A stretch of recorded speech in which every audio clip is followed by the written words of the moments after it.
Wake up, wake up, wake up. It's the Flow Show, no filter. What I'm going to say today to get my ass in trouble? Well, let's cover my ass. The thought, views, and opinions shared at the Flow Show, no filter, are for educational and entertainment purposes only. I am not a professional. I am just good.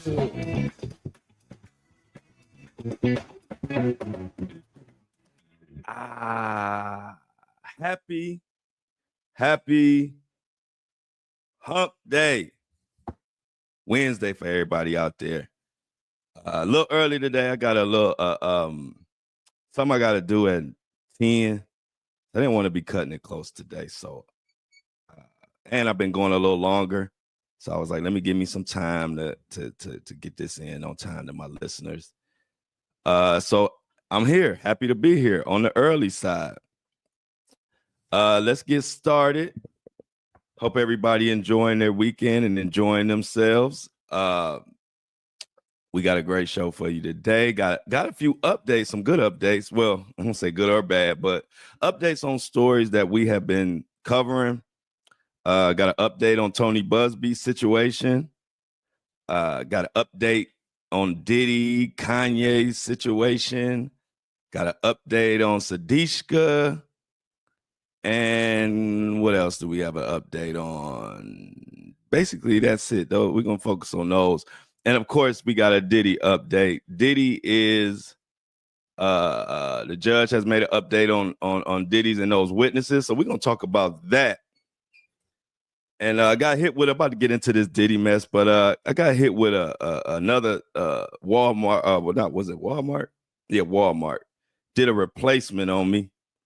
And I'm going to say veggie chips don't mix with sour cream and onion. Like, don't make veggie sour cream and onion chips. They not made. So just warning anybody out there, if you get those little veggie chips that kind of look like Pringles, we usually get the plain ones. And Walmart did some type of replacement and gave us some sour cream and onion. Them things is non-stop nasty. They're aggressive as hell. As soon as you bite into them, they like, yeah, nigga, these are sour cream and onion. Like, and I like sour cream and onion. You know, in the hood, we love sour cream and onion, but you know, we need, you know, the fattening chips and the hot with hot fries and all that type of those chips. That's when I do the sour cream and onion. But when I'm trying to be fake healthy and I get my plain veggie chips, Walmart, you fuckers, send me the regular chips. Don't send me some sour cream and onion. Say that for Lay's and even Pringles, the real thing, I could do it, but not them veggie chips that Walmart got. Come on, y'all, Walmart. Quit just substituting me for substituting anything. Now we got 3 or 4 cans of sour cream and onion veggie chips. I don't even think I'm gonna be able to eat 3 or 4 of them. So I'm pissed off right now about that. But that's just my little quick rant. Walmart, stop with y'all replacement shit. Y'all replacement game is crazy.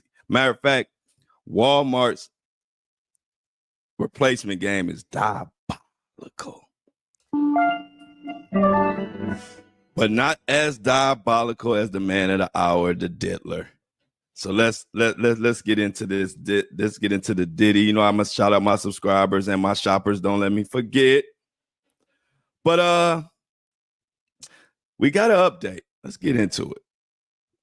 First of all, let's start with Diddy, Mr. Mohawk Man himself. So what we got is the judge has officially ordered prosecutors to reveal the names of Diddy's alleged victims, but only to his lawyers. But if you're watching the Flow Show, no filter, we're going to do a little speculating. I got an idea who those 3 victims are, and we're going to talk about it. And I'm going to name them. And if we have more ideas, I might do another show about it tomorrow because I got an idea. I know who who the victims are and some of the witnesses, because you know they're trying to keep names from us. But if you decode the actual indictment, and then you look into some of the lawsuits, and then you just kind of dig through the whole history of the diddler, you could get a kind of a good idea of who the victims are. So we're gonna get into that. We're gonna name the victims. We don't give a damn. Like I told you before on the podcast, we're not waiting for the system to tell us who these victims are. We're gonna go ahead and speculate, and we'll know before the world know. Watch what I tell you. So check it out. This is from Baller Alert. Judge orders prosecutors to reveal Diddy's name, victims' names, and it goes like this. Article starts up. TMZ reports that a federal judge has ordered prosecutors to disclose the identities of 3 alleged victims in Sean Diddy Combs' federal sex trafficking and racketeering case. According to the motion filed by Diddy's attorneys on March 6, his defense team requested the names of 3 anonymous accusers and witnesses mentioned in the U.S. Attorney's Office's indictment. And today's show, we're going to name who we think possibly one of those witnesses is, and we're going to name the 3 accusers. Now let's continue. The government's case filed in the Southern District of New York refers to them only as Victim 1, Victim 2, and Victim 3. Diddy's legal team argued that they needed the information as soon as possible to prepare for trial, which is now less than 2 months away. In response, the judge ruled that the prosecutors must provide the names to the attorneys. They were supposed to provide that by March 10th. But under the attorney's eyes only, that's what they're supposed to do. So far, Diddy's legal team has identified one of the victims, which is Cassie Ventura. Given that the indictment referenced the infamous 2016 hotel surveillance video showing Combs assaulting her, his lawyers also believe the other 2 alleged victims are former girlfriends. Despite the court's ruling, a gag order remains in place for the case, which means the victims' identities may not be revealed to the public until the trial, if at all. If the judge decides to close the courtroom during testimony, the accusers could remain anonymous even throughout the proceedings. Y'all know that ain't gonna happen. Y'all know somebody gonna spill those beans early. I don't know what the hell Baller Alert talking about. Let's continue. Diddy has continued to deny all the allegations. I gotta say that to cover my ass. No Diddy. Now, let's talk about these victims and these witnesses that they trying to keep nameless from us, but they don't know. This is the Flow Show, no filter. Ain't nobody going nameless. We're gonna do some digging and we're gonna find out exactly who they talking about. Because it's just like, hey, they didn't want us to know the Cassie. Now I don't know who leaked the video. I don't know, but if we going according to the law, according to whatever was being said in the official filings, the feds didn't release that tape. So let's just assume the feds didn't release the tape.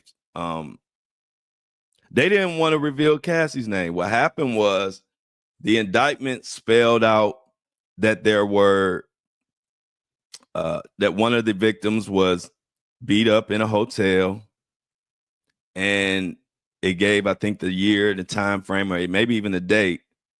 And then the Cassie tape got leaked,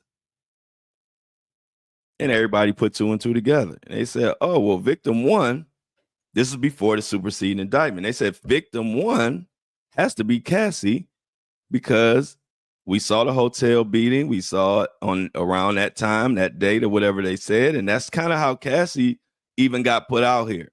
And I'm saying that to say that they wrote the indictment nameless for a reason, but the incidents will kind of point out to who they're talking about. So Cassie beans got spilled, and that's how we know it was Cassie. Then here comes this superseding indictment. Now, in the superseding indictment, we also have context clues of who those 2 victims are. and also who some witnesses are because of the actual crimes that are alleged. So let's talk about this indictment so we can break down who possibly are these two other victims and another witness that we may think his name will pop up. So the first one is kind of easy. And we talked about it before, so I'm gonna do the first one that we already talked about. Then we'll get into victim number 3. Then we'll get into the witness. Now, the first one was kind of easy because they said in the indictment, Diddy is being alleged to have dangled somebody over an apartment or hotel balcony. So as we dig through Diddy's past, I come across an article that said Diddy accused of dangling woman from high balcony in new case. This is from December 2024. This was actually a little bit after the arrest. This is from the BBC World News and Stories, written by Samantha Granville. And it says, Sean Diddy Combs has been accused in a new lawsuit of dangling a woman from a 17th floor balcony of an apartment during an altercation. The lawsuit filed in Los Angeles by fashion designer Brianna Bongolan alleges the incident happened in 2016 while she was at the home of Mr. Combs.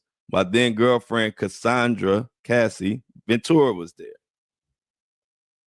So unless Diddy been hanging women over balconies all across the country all these years, and it's a lot of them out there, then unless that's the case, then this is the one they talking about. This is the fashion designer. If you know, her and Diddy kind of messed with each other, and she was kind of caught in that love triangle with Cassie and her and victim number 3 that I'm gonna name in a second. Now, of course, Diddy denies it, but what Miss Boglin says, let's get into what happened. Miss Boglin says she was spending the night with Cassie at the apartment when Mr. Combs started shouting and banging on the front door. After coming inside, Mr. Combs allegedly confronted Brianna, the fashion designer, who was on the balcony at the time. The lawsuit states he allegedly grabbed and molested her. He then lifted her up and started dangling her from the balcony of the unit, the lawsuit alleges.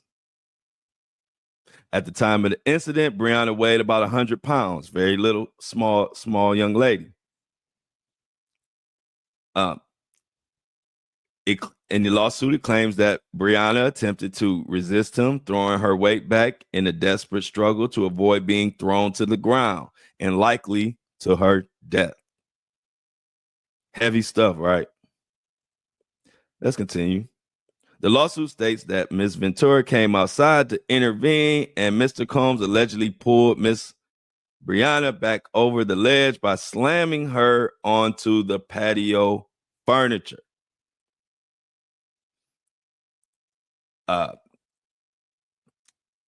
Brianna claims she did not and still does not know what provoked the alleged incident. According to the suit, she is seeking $10 million in damages. I don't know if she's gonna get that much, but who knows? And also in the lawsuit, Brianna says it was a culmination of series of threats, intimidation, and violence that covered many of her interactions with Mr. Mohawk Combs. The allegations echo an incident noted in a separate lawsuit with Cassie. And we all know about the Cassie lawsuit and what happened. I don't have to go on that, but Ms. Brianna alleges she endured terror and abuse from Combs throughout their professional relationship, which began when the music mogul approached her about collabing with the fashion line. So Brianna, she got a lot to say. And if she is victim number 2, Diddy gonna be cooked. Because not only does she have several incidents that line up to what happened allegedly to Cassie, not only that, but they also have incidences where they both were there, as they can be witnesses to each other's getting victimized. And so when it comes to naming these names, it's a reason why the defense was so thirsty to get those names. I think the defense, well, when they saw dangled over a balcony, they pretty much knew who that was. But I think this third victim, I think Diddy and his legal team didn't know for sure who this third victim was. And that is why they were so thirsty to know who it was so they could prepare a defense. Because the possible third victim that I have right here in my phone, she had allegations, but as far as I could check, I couldn't find any lawsuits. But she had the same stories, the same exact stories as Cassie, and similar stories to Brianna. Tell me if you remember this person. He had caught me texting another man. We was in Miami. It got really crazy that time. We was upstairs and he had like, we were in his closet and he like pushed me and I fell to the ground and then he like stood over me. So I was like laying on my back and he stood over me and he started like punching me like this. Like he avoided my face, but he like started punching me like on the side of my head and I was just like covering my face. And then after he got done doing that, he like stomped on my stomach like really hard and I like took the wind out of my breath. I couldn't breathe. And he kept hitting me and I was like pleading to him, like, can you stop? I can't breathe. And he like stopped for a little bit. He like grabbed my hair from the back and like was like punching the back of my head. Cause he was just avoiding my face when he was like hitting me. So for those that don't know or didn't recognize that voice, that was another one of Diddy's exes, Gina Hun. I forget how to pronounce her name. I'm gonna just call her Gina, but it's last name Huynh. And in that story, that's Gina telling a story about the time that the diddler stomped her in her stomach. Rumors were that it actually caused her a miscarriage, and he did that multiple times. Now, the reason I tend to think that she's a strong possibility of being victim number 3 is because she's also another one considered to be an ex of Diddy. And it seems like they put Cassie there, and I'm pretty sure that the one dangling over the balcony could be one.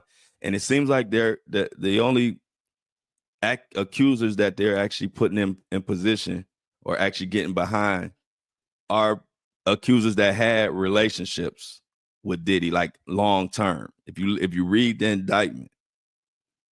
And so she had one, and in the federal indictment, she had a long relationship with Diddy, off and on.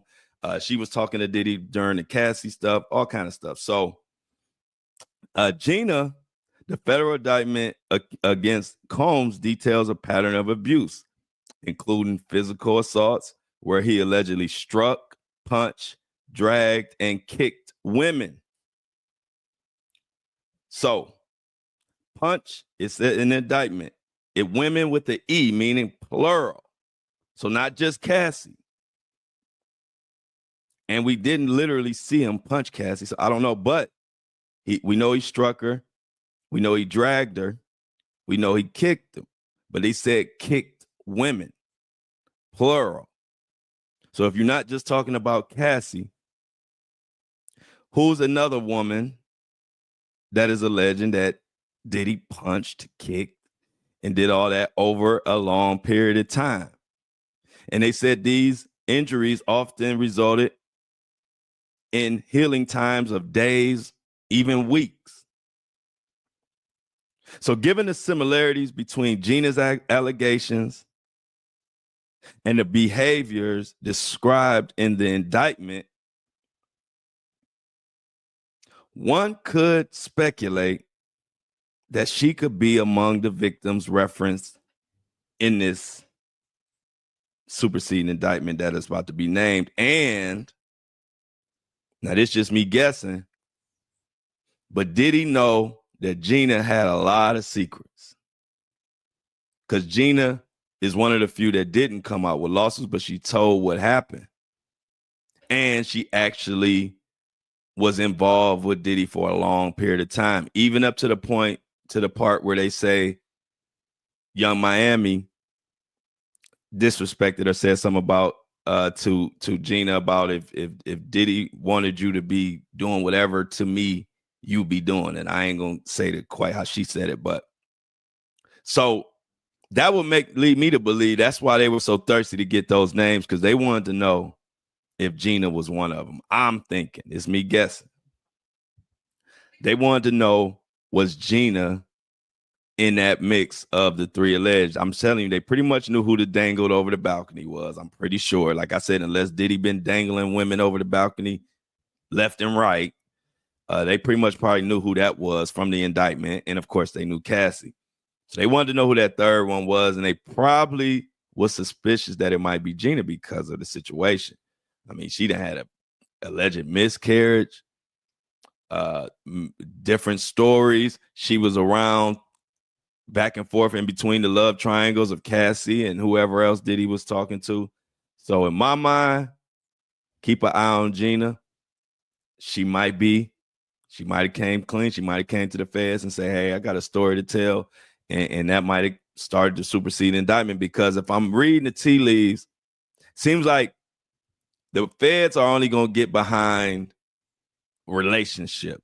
Like if you had a relationship, I don't think they're going to just take a random person and take a random person's allegation and just put them in this indictment. I think, especially when you look at how they ran with Cassie, I think they are saying that, you know, if we want to get a conviction, we need victims that have a relationship in some form or fashion with the defendant, instead of just like somebody that might say they had a random hookup. I don't think they want to even try to get a conviction on that. I think they want to go with the short bets.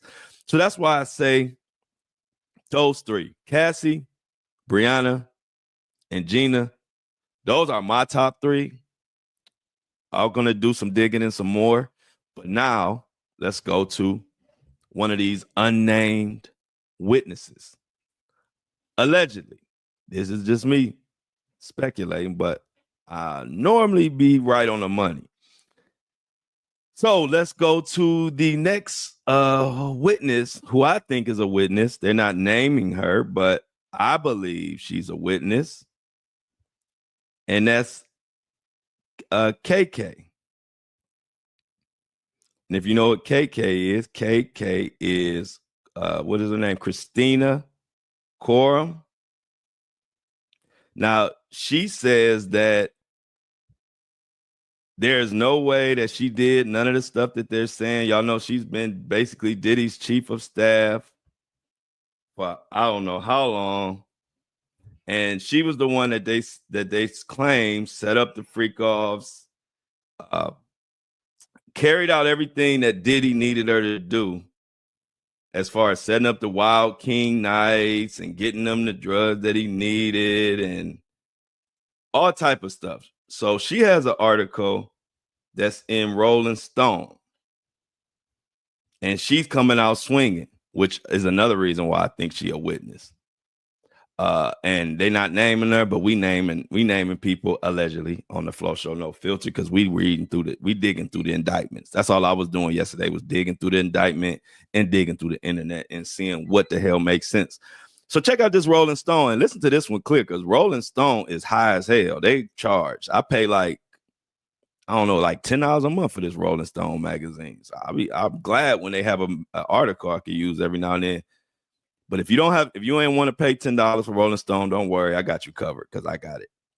So this Rolling Stone, it says Sean Combs' chief of staff breaks silence, calls accusations against her disturbing and unthinkable. Quote, I never condoned or aided and abetted the sexual assault of anyone, Christina Combs said in a statement to Rolling Stone. If that don't sound like somebody who ready to tell, I don't know what is. If y'all notice, Christina was running everything. It's literally impossible for her to not know what Diddy was doing, to not aid in it. You the assistant, you gotta assist. And when that means, that don't just mean setting up bookings. You know, when you're doing it for somebody like Diddy, that don't mean just setting up meet and greets. See, because when you Diddy's assistant or chief of staff, you setting up meet and freaks. Yeah, you ain't setting up meet and greets all the time. You setting up meet and freaks. And that's part of your job description, or he gonna get somebody else that look just like you to do it. What you gonna do? I've seen it all the time.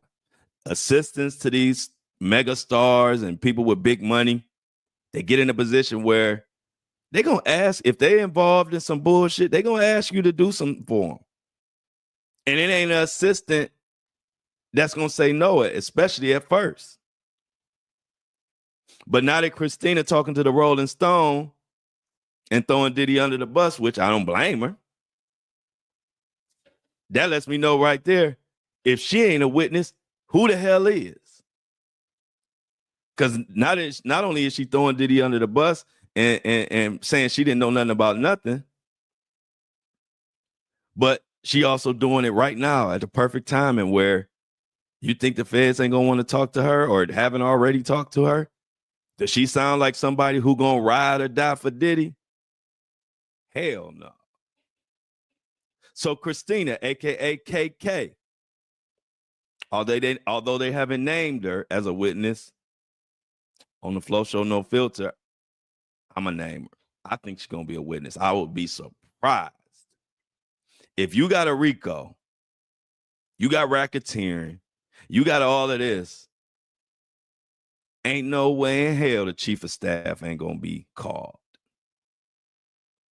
So far we named, only one that we knew for sure already is Cassie, but we already named Brianna could be a possible victim because she was dangled off the balcony. And then this is another thing. If it's not Brianna and Diddy hung somebody else over the balcony, his ass really grass. So it's a lose-lose. Either if it's Brianna, it's bad. But shit, if it's another one, it's even worse. Because now you got a Brianna saying, look, he did the same thing to me. So I don't know. And then Gina, she is the only one that has horrific stories like that. She didn't even put in a lawsuit. Unless it's sealed and nobody knows about it. But I see nothing on the internet about her having a lawsuit. And that looks actually kind of good for her, especially if you don't know what type of evidence she has to go along with her stuff, hospital visits.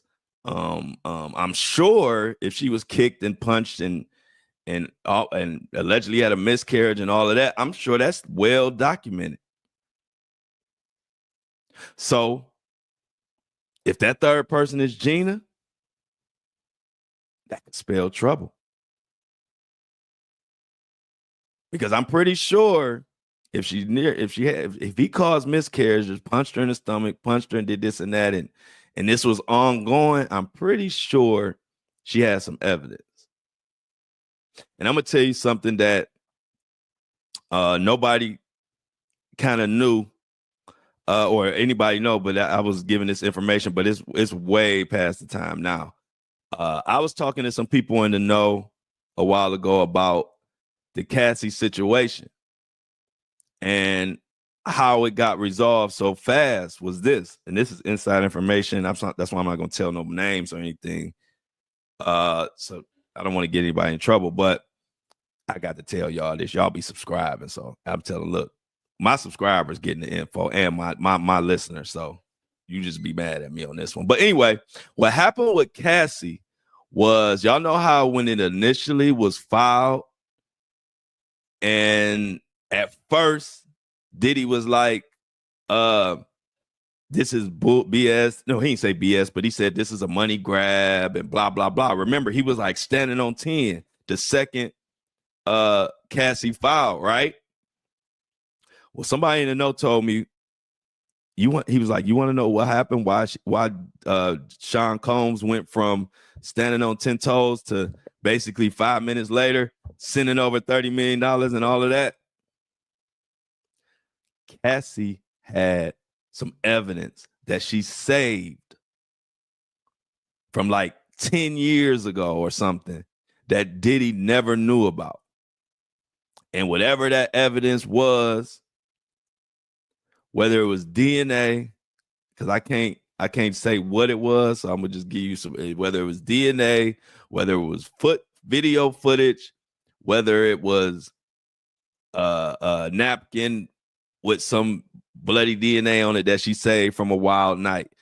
She saved some evidence that Diddy didn't know she had. And the evidence was from like 10 years before. Like it was some back in the day evidence. And when the lawyer let Diddy's attorney know what evidence that Cassie had, that's when Diddy changed from standing 10 toes talking about it was a money grab to trying to force that money down her throat and trying to get rid of it and paying whatever he had to pay. And so it could possibly be the same way with Gina. You never know what type of evidence people hold on to. Gina might have some evidence from the miscarriage or from getting punched and kicked in her stomach or getting abused. Who knows? And see, it's what a celebrity or person with money can fight all day long. Words and he say, she say. But if you could produce them receipts, oh, it's ball game. Which is why we've been on this show saying that Diddy is cooked. Crock potted. Twice baked. Panini grilled. The Benihana man is spinning the egg. They doing Diddy like Benihanas and wasabi. They spinning the egg and cracking it and throwing water and squirting squirting shrimp sauce in your mouth. No Diddy. Because his ass getting cooked every which way you can. Even flame broiled. Burger King in this bitch. And so as we name these names, we will wait to see. You know one thing about it. It's going to get leaked. I don't care what this ball alert thing talking about. We might not never know, or if we don't get access. Well, hold on. I'm going to be in the courtroom. So, yeah, we're going to definitely know. We're going to definitely know because my ass in the courtroom, especially on certain days that I know is going down. So we're going to know on this show. So make sure you subscribe, by the way.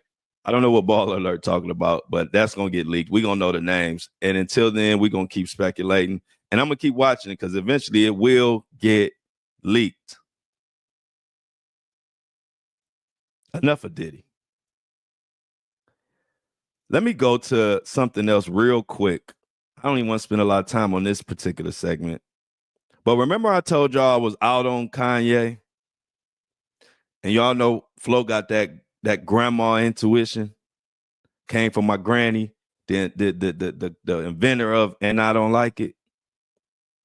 When granny called out something, you better believe something gonna follow up and co-sign what she's saying. And Kanye just went too fucking far last night on Twitter or whatever, X. And it's just fitting that he did this right after I said I was out on him. Because I'm a Kanye, I'm a Kanye fan. A lot of us are Kanye fans. I'm more sad to see the crash out. Not happy to see this crash out. But he went too far last night. What did he do? I don't care what you feel about Jay-Z.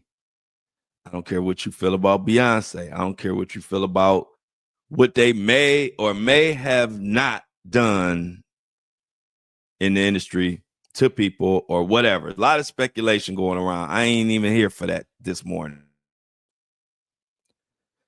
But Kanye West says something that I don't.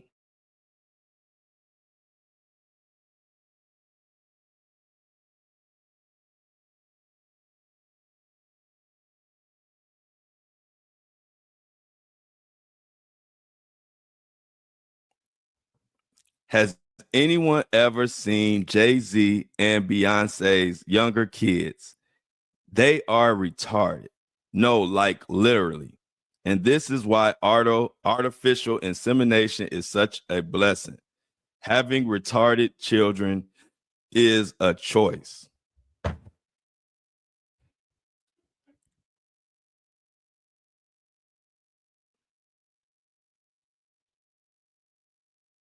Kanye motherfucking West. I don't care what nobody say about no grown, what your opinions is. I don't play talking about no fucking kids from nobody. That's the quickest way to piss me the fuck off. And I knew when I said I was out. It took me a while. Y'all know, y'all ain't never heard me say I was out on Kanye. I would just speak on what he was doing, whether I liked it or didn't like it, and speak on it. It was just yesterday morning on the podcast, I finally just told y'all, look, y'all, I'm out on Kanye. He done went overboard. I can't honor that. I can't respect what he doing.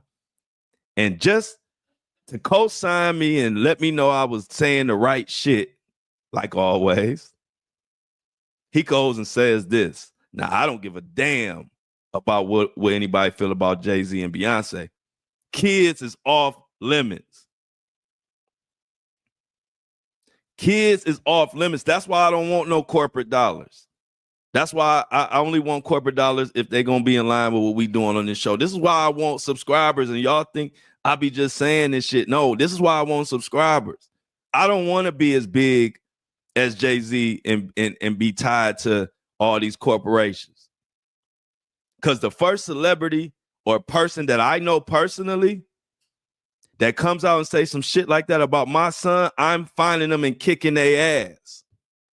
I don't care about no sponsors. I'm finding you at some point. I ain't got to make no special trip. I will wait until I run into you till you think it's over with, and you're going to see in the news clippings, Flo kick somebody's ass. So y'all just be prepared to buy up a lot of merchandise or get a lot of subscribers or do whatever y'all got to do to bail me out, because I don't play that shit. I get just as mad, almost as mad when somebody talk about somebody else's kid with issues or problems. I get as if that's my kid. Now, when we ask, I wonder, is Sir okay and this and that, it's out of love. I don't want to be on here talking about nobody's kid I don't do that shit. I don't believe in that. Never did it. Never will. And I don't care who you is. You can't get away with that on here on this show. So when I read that I was angered. I was angered and I was sad. So I said, who the fuck? How you don't know no better, man, than talking about, you talking about somebody's kids retarded?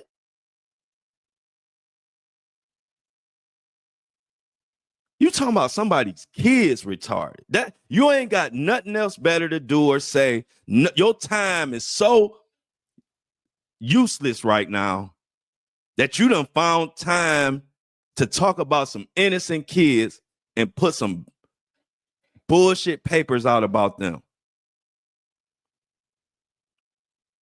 It was kind of a sad moment for me to say I was out on Kanye. Because when I'm behind you, thick or thin.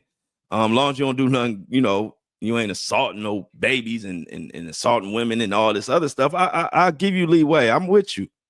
So it was a sad moment when I'd say I was out on Kanye. But after that tweet, after him calling somebody's kids retarded for the whole world, I'm super out on Kanye. And like I said, I don't care any industry. Y'all can be mad at me, any celebrity, whatever.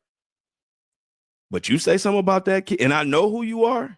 Now, if I don't know you, I don't know you. But if it's like Kanye and Jay-Z, they know each other well. So if I know you well, and you talk about my son or my kid, whatever, like that, and this ain't right. I ain't condoning violence. I don't condone violence. This ain't right. I'm just real. And I'm just telling you honestly, that's cause for an ass whooping. And go ahead and give me my case or give me my bond. I had a bond money ready because I'm not going for that shit. That's foul as hell, man. And Kanye need to get some help. And I don't like it at all. If you know me, you've been following me for a while, you know I don't play about no fucking kids. I don't play about no kids at all. Like, that's the thing. That was the original reason that even got me doing what I'm doing, is standing up and being a voice for children. And so I can't even really put into words what that made me feel like, but I felt better that I publicly announced that I was out on Kanye before he even said that shit. Now, that might not mean nothing to y'all, but that meant something to me. I'm like, well, see, I called it before he even said that, because I was already out on him once he said that. But yeah, y'all, Kanye West is just looking for attention, and it's sad. He calling people a pussy and this and that when he really is the one acting like all of that. He wouldn't say none of this in nobody's face. He wouldn't say that in Jay-Z's face. He wouldn't say none of this stuff he's saying in nobody's face. So like I said yesterday, and I ain't going to be on this bitch talking about Kanye every day either. This probably going to be it for a minute, because I really didn't want to give him no more airplay, because he's just looking for attention. And when you're looking for attention, I don't like giving it to you. So hopefully I won't have to bring up nothing about Kanye no more. Hopefully he just calm down or get him some meds. I don't know what his problem is, but he went way too far. And again, I'm out on Kanye. I'm out on anybody that's calling somebody's kids retarded or Down syndrome. Then he even said, after people got mad, then he came back talking about if they take I had to put that up, but if they take my Twitter down, it'll be down like Down syndrome. And a lot of people were saying that, Sir possibly had Down syndrome or whatever. And so it's just all, like I said, I ain't defending Jay-Z and Beyonce. It ain't about them. This is strictly me defending the kids. And like I said, kids are off limits, especially mine, especially this community. Any kids a part of the Flow Show No Filter community, my kid, whatever, are off limits. And if you want to see Flow crash out, there you go. Play with my kids. Play with my son. I'm gonna leave it at that. It's getting hot in here talking about Kanye, and I don't know what the hell Kanye doing. So let's move on from Kanye. He been on a Twitter rant for the last few days. He want to beef with Kendrick Lamar. Kendrick Lamar ain't paying him no attention.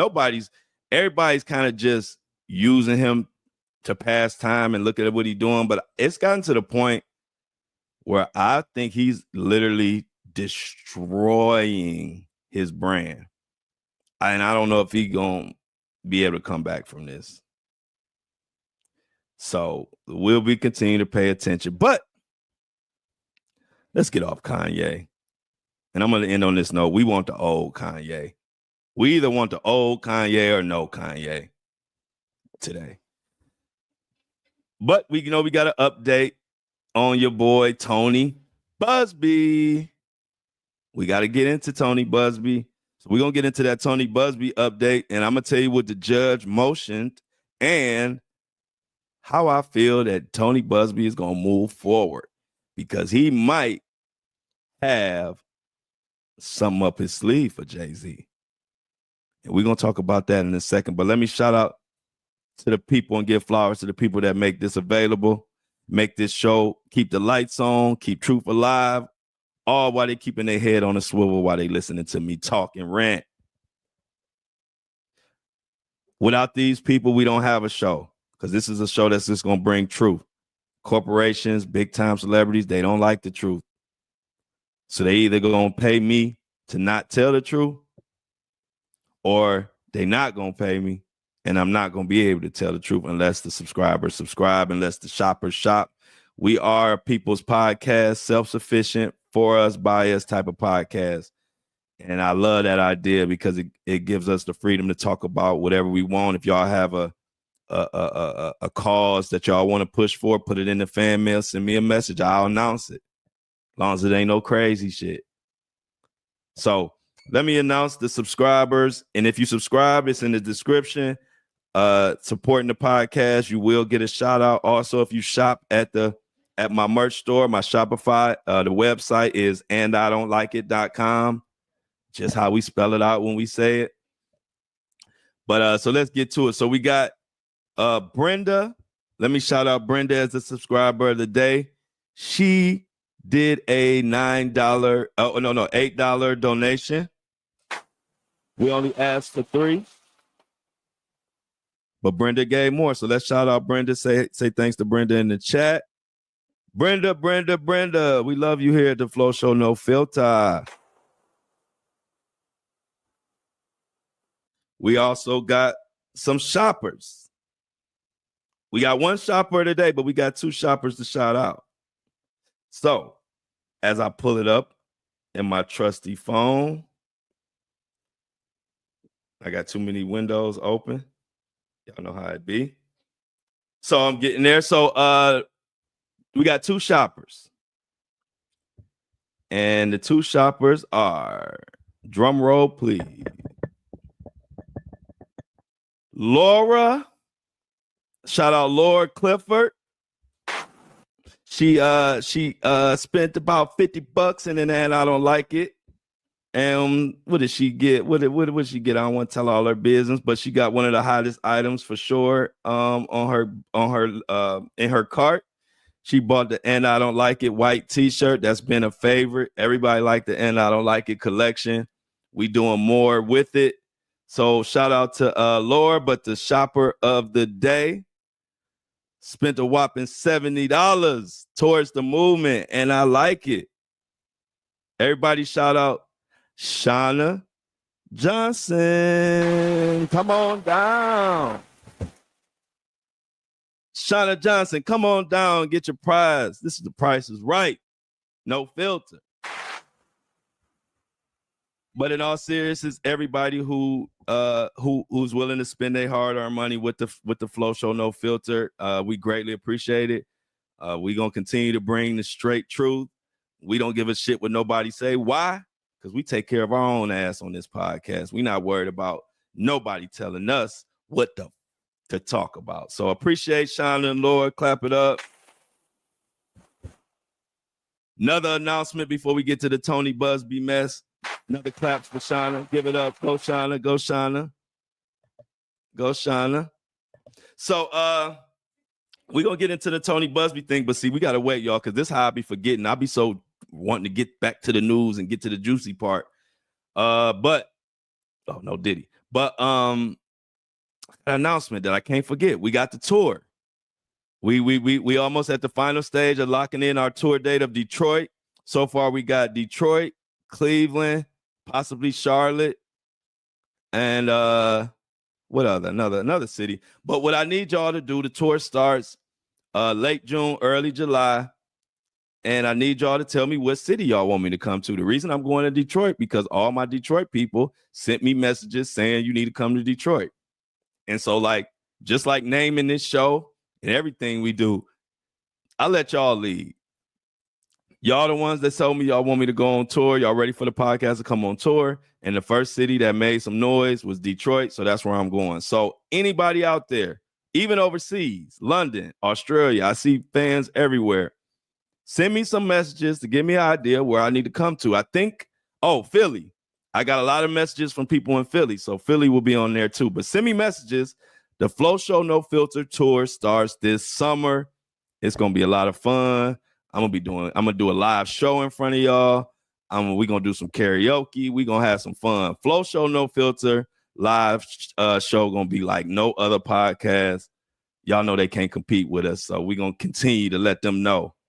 While y'all sitting there being all boring on y'all little podcast tour, the Flow Show No Filter going to show you how to fucking party when you go on a tour. When you go to one of my events, you're going to have fun. Even if you don't know who the hell I am. If one of your friends bring you, you're going to be like, I like that guy. Because we're going to have some fun. So please send me messages from all the cities that y'all want me to come to, because I'm only coming off messages. I'm not going to dictate where I'm going. I'm going to let y'all dictate where I'm going. So far, Detroit, Charlotte, Philly, Cleveland, Atlanta, those 5 are already locked in. But if you're from those cities, go ahead and send me a message anyway. Let me know I made the right choice. So anyway, one more announcement. We about to get to Tony Busby. Told y'all today, I ain't forgetting. I ain't letting y'all off the hook today. Also, we will be hitting 100K downloads Thursday or Friday. We won't celebrate. That's a huge accomplishment. I told y'all only 5% of all podcasts even make it to 100,000 downloads, even to this day. So we are in the top 5% of all podcasts of all time right now. And we got there because, for one, y'all told me to do it. And then when y'all told me to do it, I came in here and killed it. And we a good team. So to celebrate, we're going to have a little party on the podcast, whichever day. It'll probably be Friday, since even if we break it Thursday, we'll party Friday. And I'll be dropping my first headband, the 100K headband, and I don't like it. It's already designed. It will be dropping. We probably drop it Friday. It's going to be a commemorative limited edition. Y'all know y'all been waiting for the headband, but y'all know I move slow because I move correct. I like stuff to be right. I don't want to I didn't want to rush and drop a headband and I ain't really like it because I'm known for the headbands. I got a million of them, but I like these 2 are my lucky ones. So the headband and wine glasses will be dropping this Friday. The Flow Show No Filter wine glasses and the And I Don't Like It headband will be out this Friday to celebrate us hitting 100K on something that I had no clue would ever happen. I never knew I would even be doing a podcast. And when I look at independent podcasts and how low the numbers are, it really makes me like really appreciate y'all and appreciate what we got. Because I see people who have independent podcasts that are happy to get 100 downloads in a week on an episode. Like, that's not even bad. Like, that's, if you have a podcast independent and you get 100 or 200 downloads on an episode in a week, that's, you're not doing bad. Don't be frustrated, because I see a lot of people that's like what the numbers are. So for us to just pick up a microphone, I literally bought this equipment and learned how to do it that night. The first day my equipment came, I learned how to do it in an hour or 2.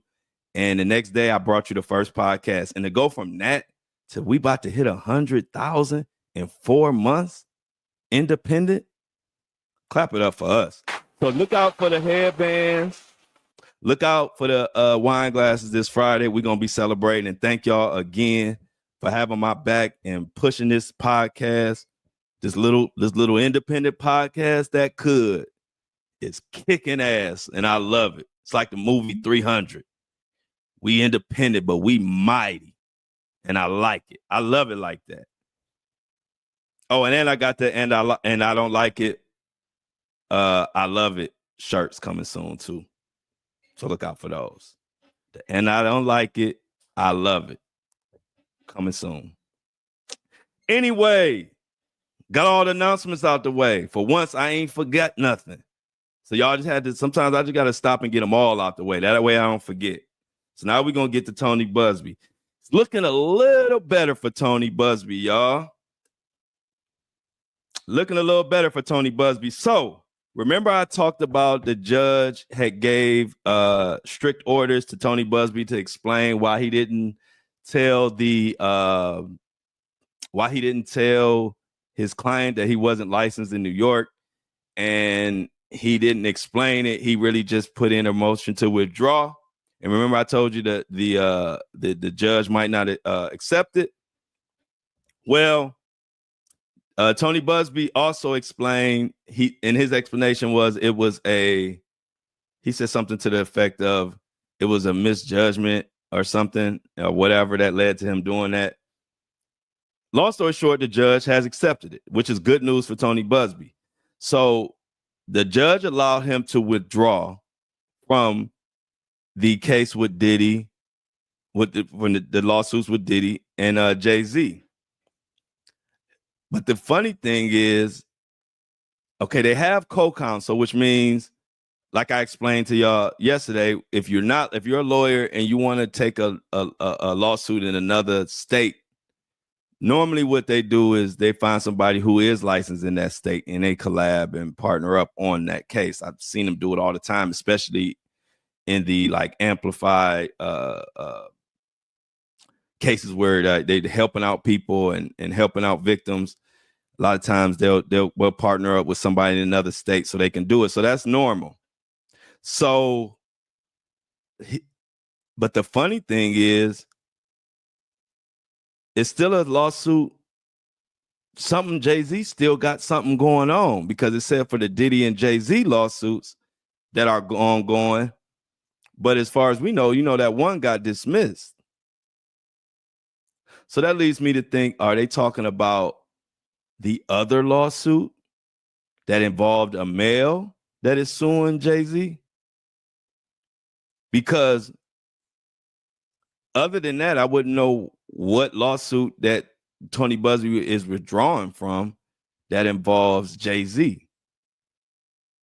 So Tony Busby may have a trick up his sleeve. Because if y'all remember, back when Jay-Z and Tony Busby and the attorneys all was arguing and going off on each other, if y'all remember, there was another lawsuit mentioned that we all didn't know about. We all knew about the 13-year-old with Jay-Z, but we didn't know about there was a male victim. That came out kind of when they was slinging mud. That came out and we were like, wait, hold on. So it's a male victim that's suing Jay-Z too? So I don't know. I'm just like y'all. We got to sit back and see how it plays out. But Busby may or may not have a trick up his sleeve. So now, since the judge has let Tony Busby withdraw from this particular case involving Jay-Z and possibly Diddy, I'm not sure how they connected, because they just use both their names. I don't know if they're saying they're on the same case or they're talking about different cases. But anyway, as far as Jay-Z and Diddy, Busby might have something for Jay-Z. We're going to have to sit back and see.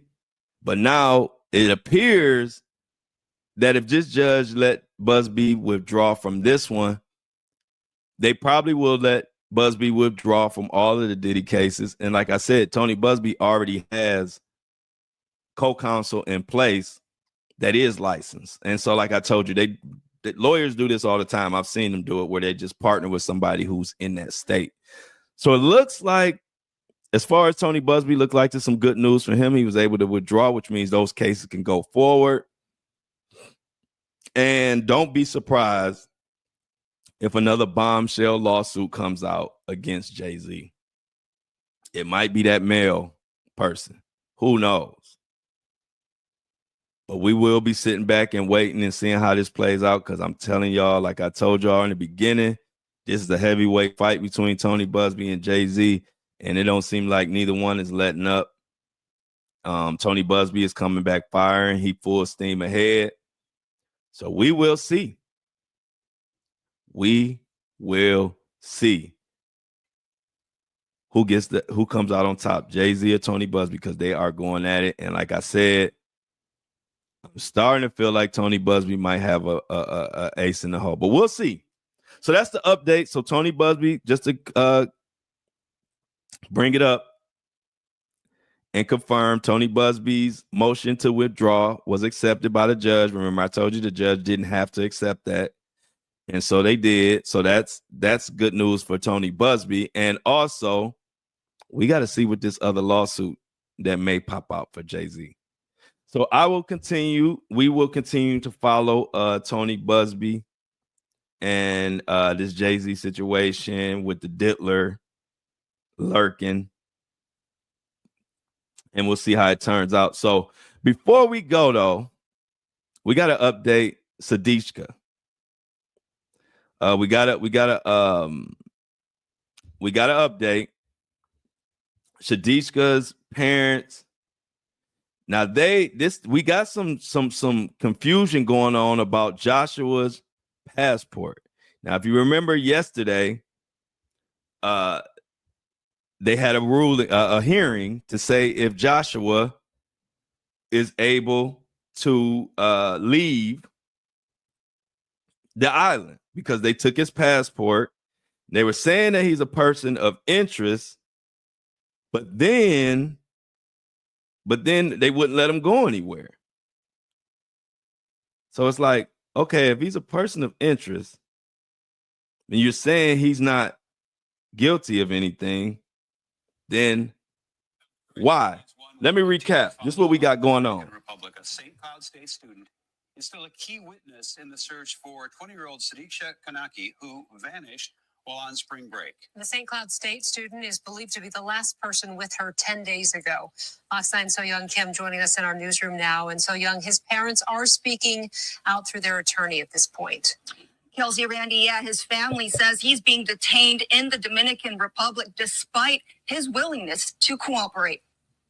This surveillance video shows what authorities say are 20-year-old University of Pittsburgh student Sadiqa Kanaki and 22-year-old St. Cloud State University student Joshua Reeby in Punta Cana. They can be seen together on camera not too long before she vanished in the early hours on March 6th. Dominican Republic police say Reeby is considered a witness as the search for Kanaki continues, and say this is a missing person investigation, not a criminal case at this time. Now, his parents are speaking out through an attorney saying, quote, despite his full willingness to cooperate, Josh has been detained under irregular conditions and subjected to extensive questioning without the presence of official translators or legal counsel until Wednesday, March 12th. They also say he has remained in his hotel room under police surveillance. According to a police interview transcript obtained by Fox News, Reeby says they met that night, then made their way to the beach. The two were talking in the water when a big wave hit. He struggled to help her ashore. Then at some point, he threw up and passed out. Several hours later, he returned alone to his hotel room. His family also asked everyone to pray that Sadiqa be found and returned home to her family. So that was just to give you a little context of what we're talking about. We're talking about Sadiqa, the young lady, the college student, 20-year-old, went out partying in Punta Cana with her friends, met a couple guys. She left behind with one guy named Joshua, and we never saw her again, but we see Joshua. So that's the issue right now. But the parents spoke, and when the parents spoke, it was pretty sad. Just check it out, a little bit of what they said. But before I let you hear what they said, so basically the parents have said that they want to declare her, they want the DR to declare her dead. They want it to be over with. They want to get past it. And people were speculating and people were confused. Like, why would they want the investigation over so soon? If I was a parent, if I was my child, I would never stop, blah, blah, blah. You know, everybody was saying all kind of stuff. And I agree with a lot of people. But what I'm finding out is there are a few reasons that people tend to think this is that they are so quick to say, just say she's dead or whatever. One being the biggest reason is cultural differences, they said. They say one reason they want to get it, you know, close the door on this situation is in their culture, they say that the soul can't rest or the soul can't have peace until it has closure. So they want to get to that part fast, you know, quickly. So they want closure. Also, there was a lot of people from that culture saying that I don't know, this is what people saying, so don't take these as my words, but they were saying that the family felt embarrassed by the situation, and now it kind of makes sense, because if you remember yesterday, I said not only did the parents want her to be declared dead, but they also said that they wanted the footage. They were very adamant that they wanted that footage taken down. They didn't want that footage of her walking with dude and hugging and doing all that. They wanted that taken down. And now, and the fact that they really made that, because when I read that, I thought, I was like, well, I know you don't want the footage, but if you say I want to declare dead, just in case she's still alive, why would you want the footage to come down? I was thinking that to myself. But I don't really never try to talk for parents in that situation. You don't know how you would act or what you would want. But now, if what everybody's saying about the embarrassment and shame and all of that, that they feel as being Indian people from India, now that kind of makes a little sense, because that's why they were adamant about taking that, wanting that footage taken down of her, you know, drinking, throwing up, walking with dude arm in arm. They feeling, I guess, speculation is that there's in their culture that's basically shaming the culture. I don't know, but that's where we at. And so check this out. This is a little bit what they said.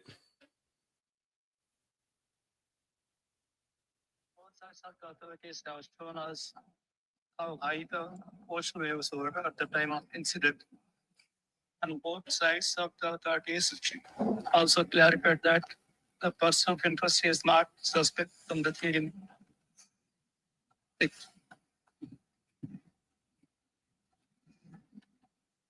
king just with deep sadness and history.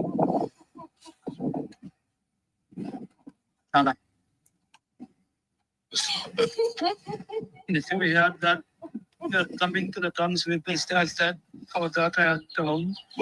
It's an incredible day. Difficult for us to process. We kindly ask you to keep our daughter in your prayers. I know that's hard, very hard to understand. It's probably real low, but you can hear crying. I don't care how low it is. You know, crying when you hear it. It's sad. The mother couldn't even get through the little press conference or whatever they did. She was crying. It's just a sad situation. But if you remember yesterday, I said, yeah, for sure. Exactly. She's just a child. That's what I'm saying. Like, I don't, it's sad, man. But so if you remember yesterday, I said that they had a ruling, they had a hearing yesterday to see about giving Joshua his freedom to leave, giving his passport. And remember, I told y'all this ruling would tell me a lot about what DR feels at this point, what happened. And it's strange because they ruled that he, in a sense, is free to leave the island, right? But he still hasn't had his passport.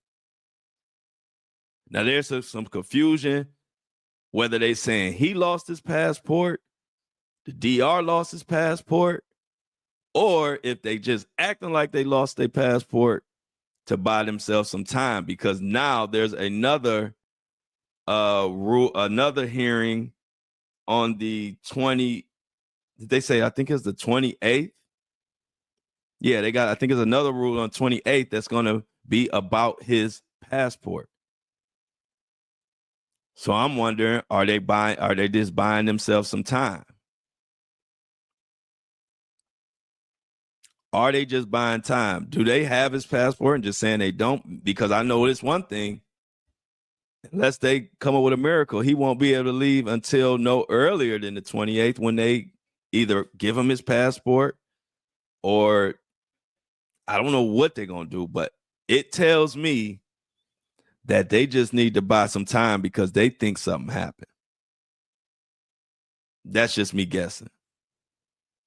Because if they, like we always say, innocent until proven guilty, unless your ass change your story 3 or 4 times, then all that shit go out the window. That's the Flow Show No Filter motto. Innocent until proven guilty, unless your ass change your story 3 or 4 times, then we on your ass and all that go out the window. And that's where we at with Joshua. Joshua, I hope you didn't do nothing.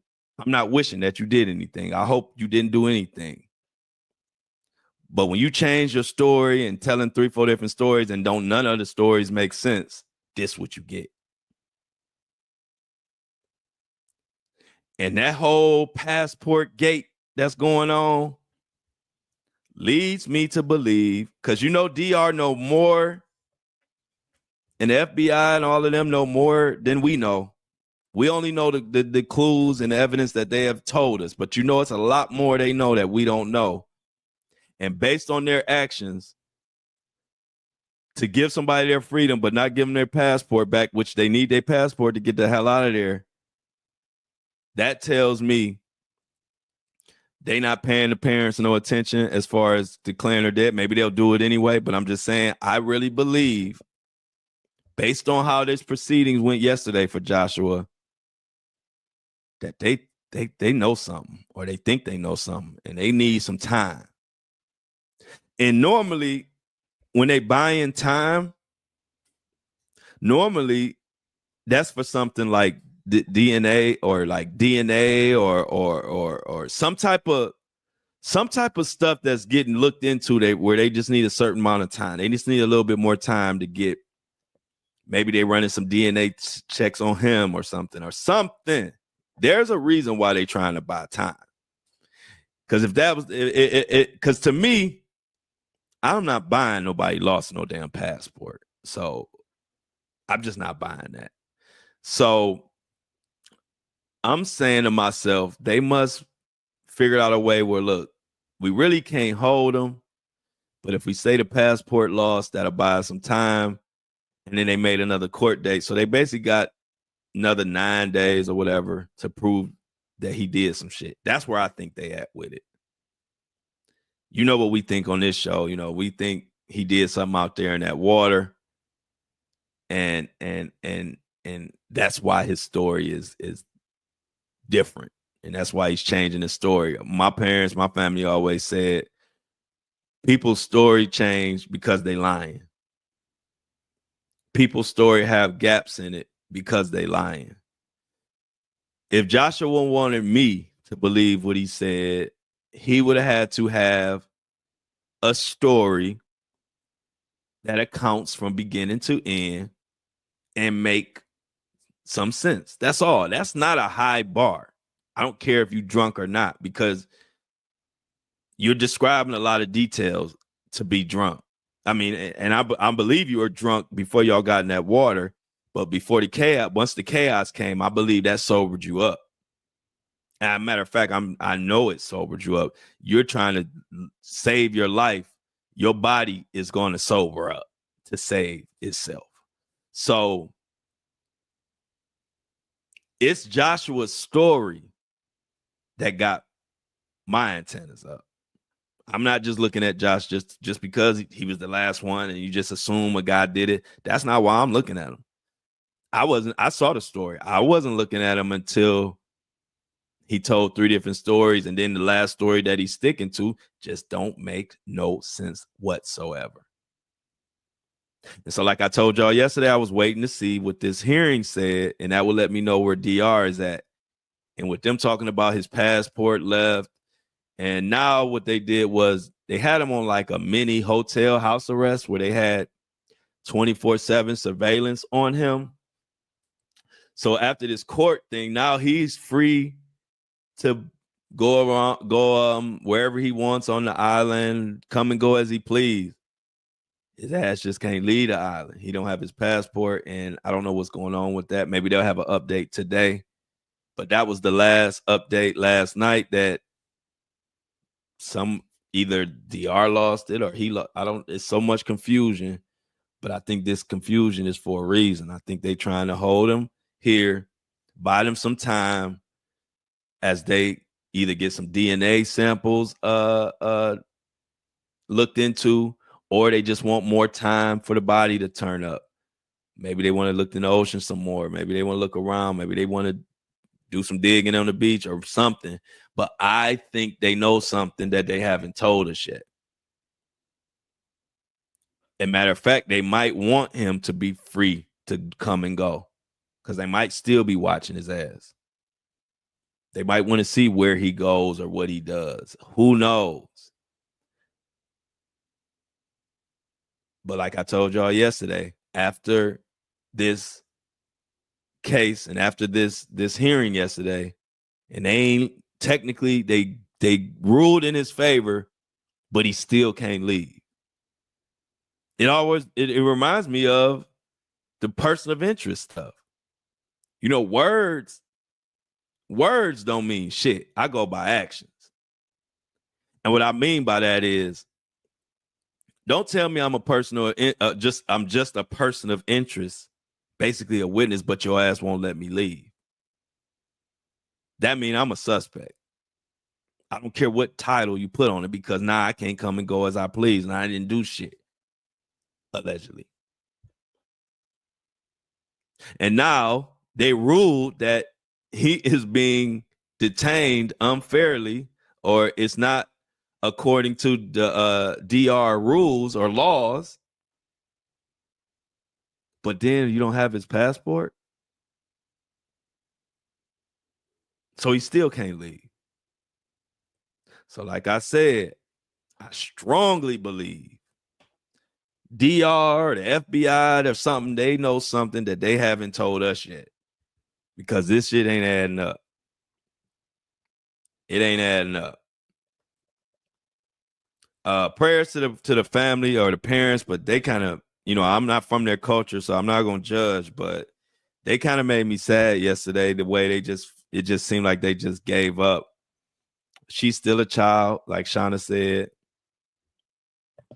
but I don't know. I'm not there. I'm not gonna judge them, but I just was sad to see that they feel like they gave up. And somebody said in the comments, which was a good point, which is far-fetched, but they said in my comments, they said, what if she was kidnapped and she's watching this and she's watching her parents just give up on her? I was like, damn. Now that is far-fetched. We don't know if she's alive. 9 times out of 10, with all this time went past, she's probably not, but who knows? I'm not gonna wish. I'm hoping for the best for her and her family. But what if she was alive and was watching and was able to see that your parents just kind of gave up kind of fast like that? So it's just so much to this story. And 99.999% of it is sad. It's just sad. So we're going to continue to pay close attention, but just to wrap it up and give you a wrap up of Sadisha Kanaki on what's going on. At this point, they have given Joshua the freedom to be free and move how he wants to move around the island, but they haven't something going on with his passport that nobody can really explain, but he don't have it, so he can't leave. And so that's where we are right now. No new news. They did have some more footage that just showed her in the restaurant throwing up. It's the same footage. So no new news, no new footage, no new theories. But Joshua is free to move around, and I believe they're gonna be watching Joshua ass. They're gonna be trying to see where the hell do Joshua go anywhere shady. Does he go somewhere on the beach? Because at this point, if he did do something, it's gonna be kind of hard for him not to, like they say that the criminal always returns to the scene of the crime and stuff like that. And who knows who he might talk to, where he might go, what he might try to collect. I don't know. But we're gonna be paying close mother freaking attention. And with that, we're gonna leave it there. Tomorrow, y'all, we should have another update, hopefully on Diddy, maybe on Busby, hopefully Sadiq, Luigi, you know, all our usual suspects. A lot of people are telling me, talking about that Angie Stone. Send me some messages if y'all want me to do some dives and deep dive into what's going on with Angie Stone. Send me some messages to my DM or send it to me in the fan mail. If enough people want to hear about it, I will dive into it because it's a mess. That Angie Stone situation. I don't know if people making up stuff, but it seems like it's a lot going on. So, and it don't make sense. And you know, that's what we talk about over here. So I'll leave you with that. Once again, our motto is you innocent until proven guilty, unless you change your fucking story 4 times, and then now we on your ass.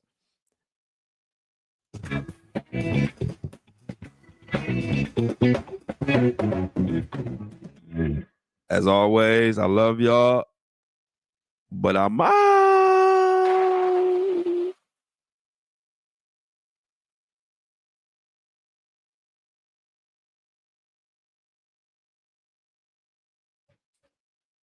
Oh, whoa, whoa, whoa.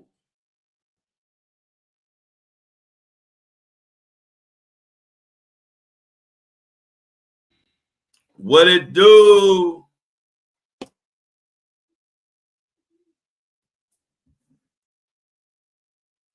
What it do? Breakfast crew. What's going on? The news, is the news not crazy as hell right now? Look at Sybil. Sybil say, I'm out. All right, Sybil. You be good, Sybil.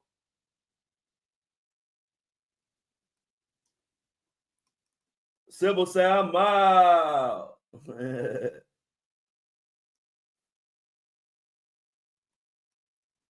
Give me 1 second. You know we gotta get Apple and Spotify loaded up. We gotta get Apple and Spotify loaded up.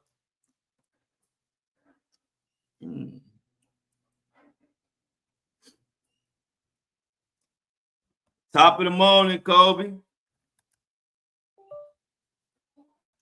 Let's get Apple and Spotify loaded up. What's up, family? Amy, Mini Me. What's up, Aunt Mini Me? Yeah, have a good day, Sybil. Yeah, I agree with you on that, Amy. I think the family don't want to know nothing else.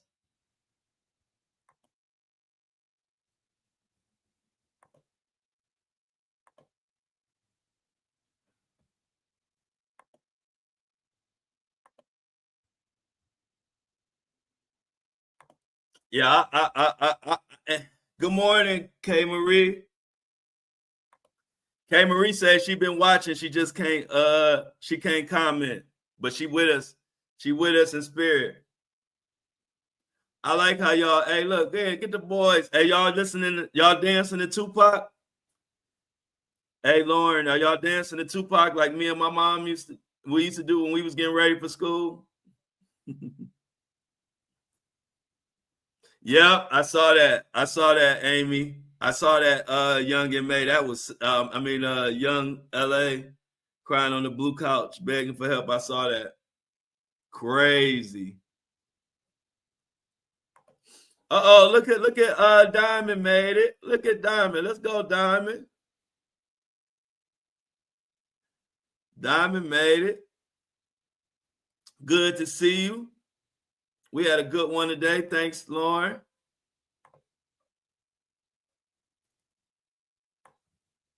What about Kanye's crash out, yo? Oh, yeah, definitely. You're right about this, Michelle. I'm glad you brought up this case because I did mean to look into this one. I actually forgot. I got so overwhelmed with other work. But yeah, I definitely need to look into that. The murders. Do a deep dive into the twin boys in Georgia. So let me put that in my notes, Michelle. Thanks for reminding me on that one. Twins, and that is a crazy case.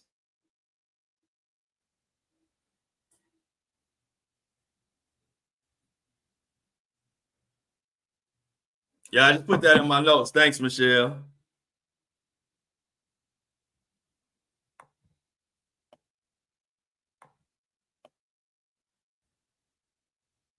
Yeah, man. I'm like, we having our little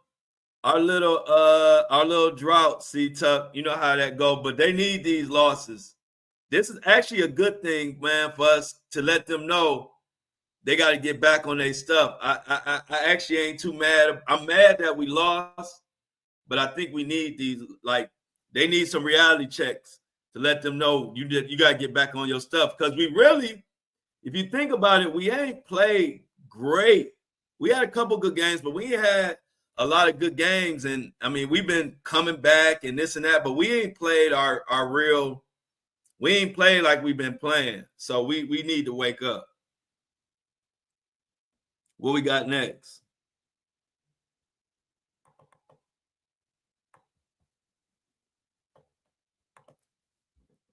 Amy.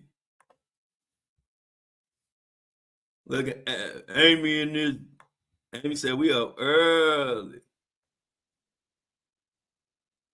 Yeah, we gotta let them know we still human. Yeah, Kanye need to be slapped.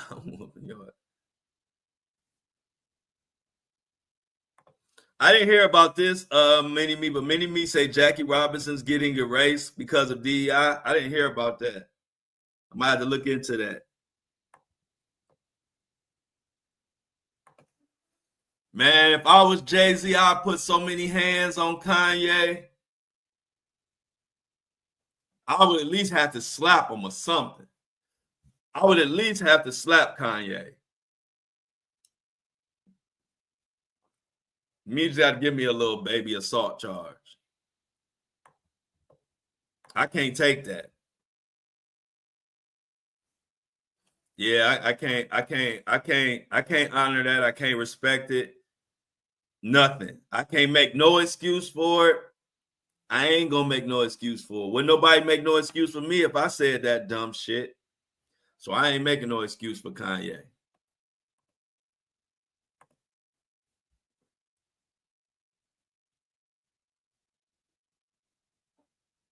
Amy said she threw with him too. I'm for real, y'all. That's crazy. I don't like that, man. You gotta be a different type of person to shit on some kids. You gotta be a different. You ain't never heard me on. I am never talking about nobody's kids, man.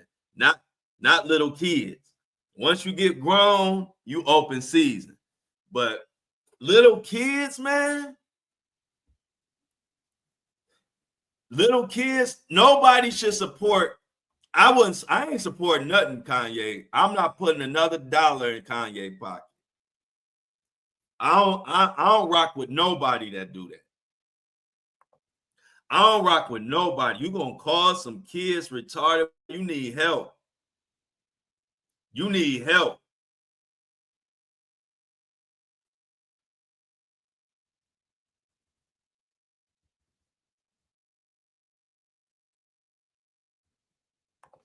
Yeah, many of me said people are still going to defend you. Yeah, I ain't going for that. So I'm gonna see what them people say when somebody call their kids retarded.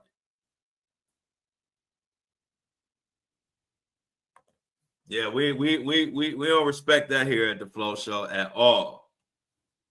We don't respect that at all.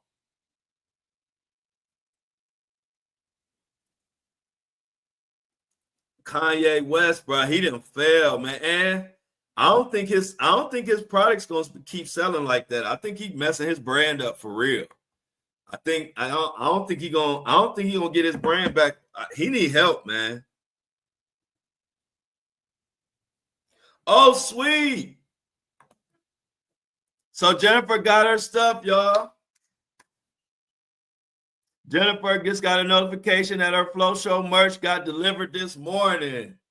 Clap it up. Let's get it going, Jennifer. We need you to style in it.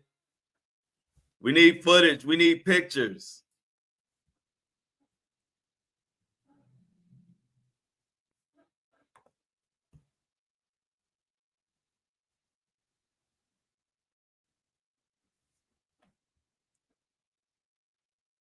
Yes, everybody's stuff is getting out.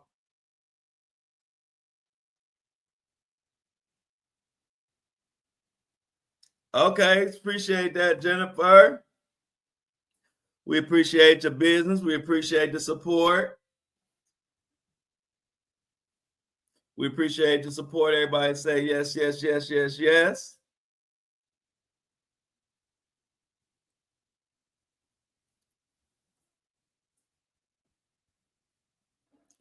I can't wait. I'm waiting for the new headbands. Me said hers might come today. Yeah, them orders is getting out, cranking them out.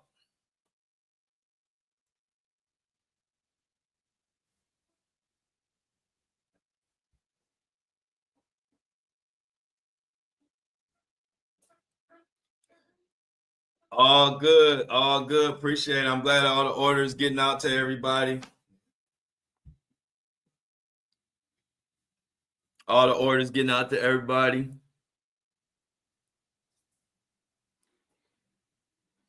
So yeah, Kanye West is tripping. I don't know what's going on with Sadishka. Have y'all been hearing the same thing about her parents said that they that's a good idea, Michelle. That's a good idea, Michelle. I'll put those in the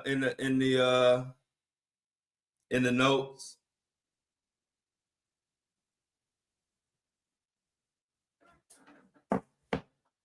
I put that in the notes, Michelle.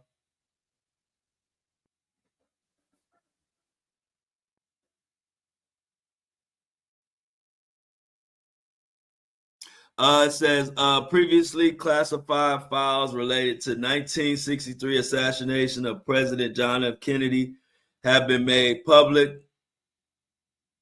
but they can't put out the Epstein files. Yeah, they telling us some old ass JFK news that we already knew. That JFK is just a smokescreen.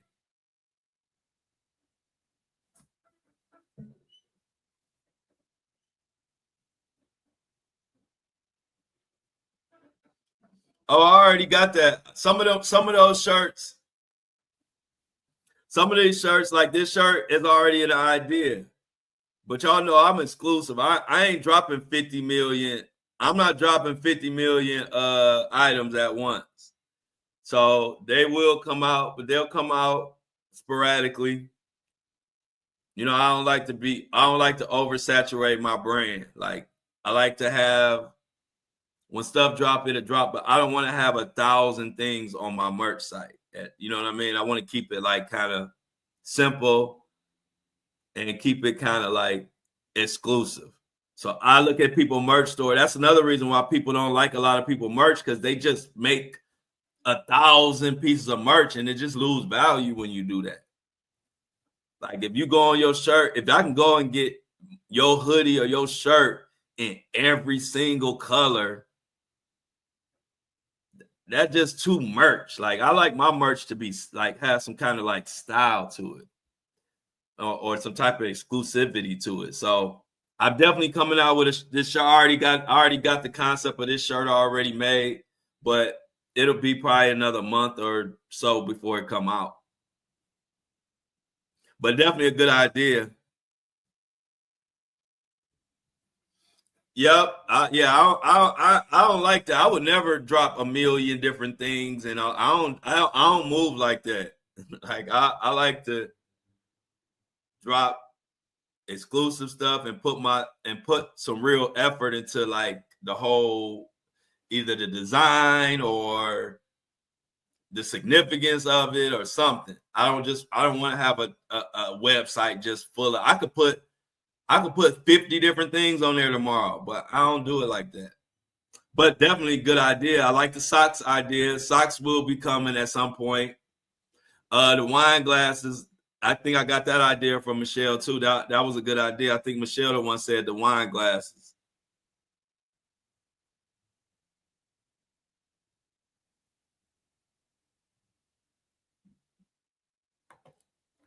You said I'm gonna buy Dan and Mike that was talking shit the other day a headband and send it to their hating ass.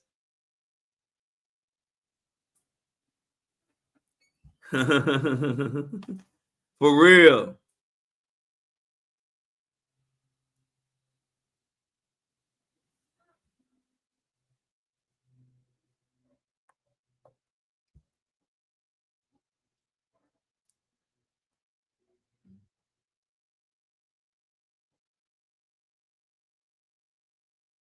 Yeah, get one for him.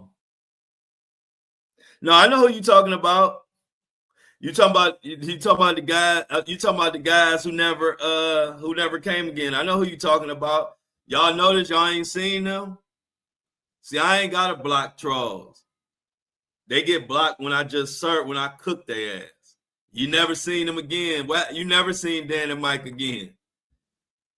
And you ain't really seen too many trolls. I'm telling you, I'm good. I'm good with trolls. I don't gotta block trolls. I like for trolls to come, because this is what I'm good at. So as you can see, I cooked a few trolls. Y'all ain't seen them in a while. Y'all ain't seen no trolls in a while.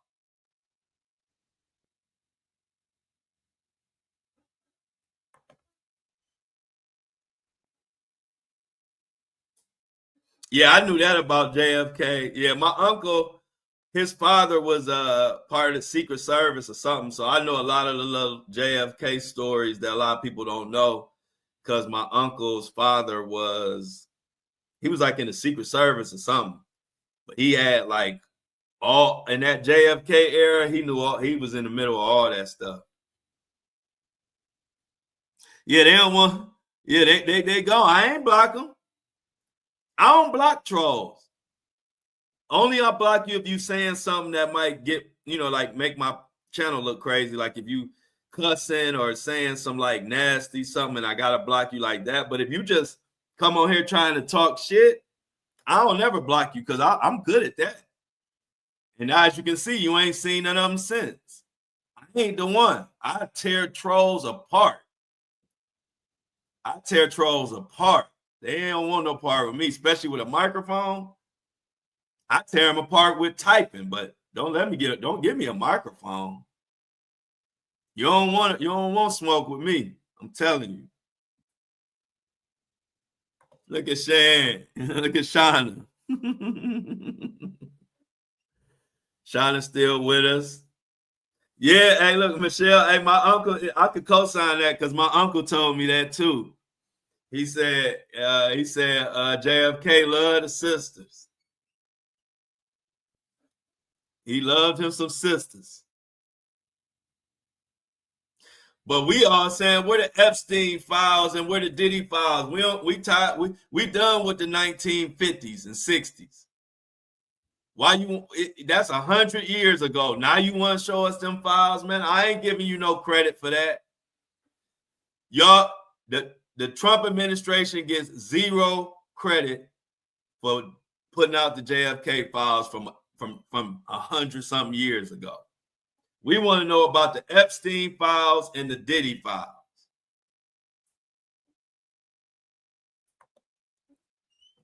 Amy said JFK was the first pretty president. He had more cool than he could handle. Probably had that thing rubbed raw. Amy woke up woke up diabolical today. Look, Kobe says it's gonna be 50 years redacted. We just got Area 51. I'm not impressed about no JFK files. You give us the Epstein files, and you give us the. Oh, okay. Give me 1 second, y'all. Apple and Spotify is ready to go. Give me 1 second. Throw a little music on for y'all.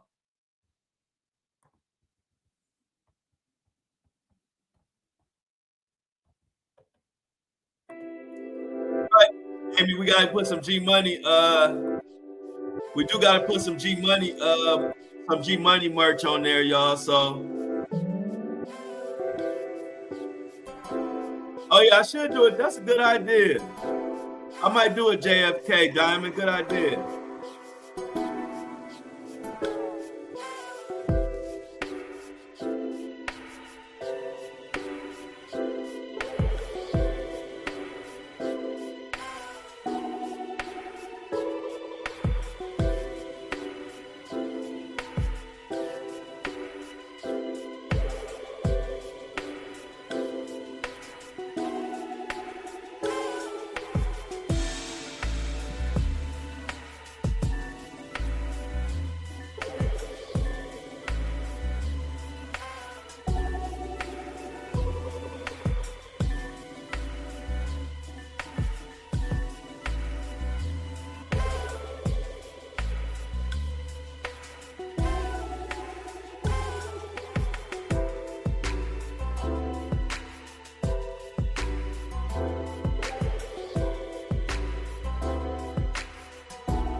All right, y'all.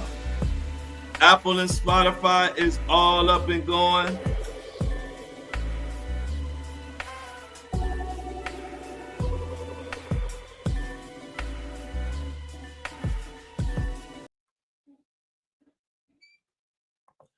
I'm back. Apple and Spotify is ready to go. Got them all loaded. We was able to get them in early today. We was able to get them in at 8:45. I feel good about that. You know, I like to be in before 9 o'clock, but be going because the show been going a little longer. We had to start a little earlier today.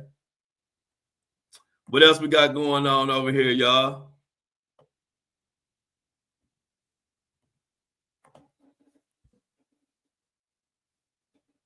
Amy over there connecting dots. Who you talking about? 3 people was arrested, Meanie Me?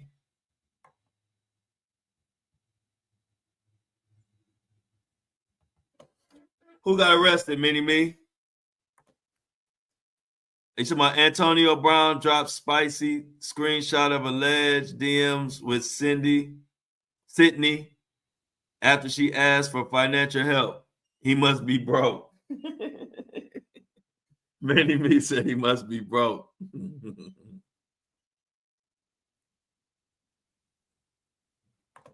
I didn't hear back from them yet, but hopefully, I don't know if I called, if I left a message the right number, but if they got an email or if you know a better contact, send it to me.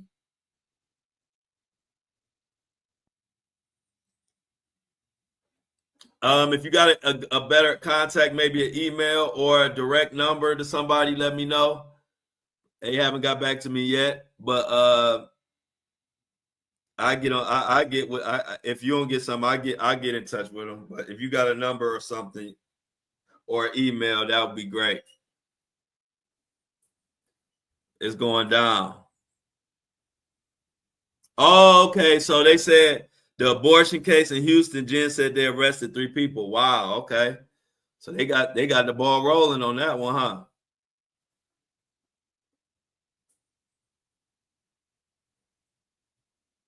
Yeah, I think Minnie Me had brought this story to us. Hold on. Yep, I saw that, Amy. You know, I saw that, Amy. But yeah, Jennifer, Minnie Me had told us about that story with the Texas midwife. But I'm gonna look into some of the details because I ain't really followed up on it.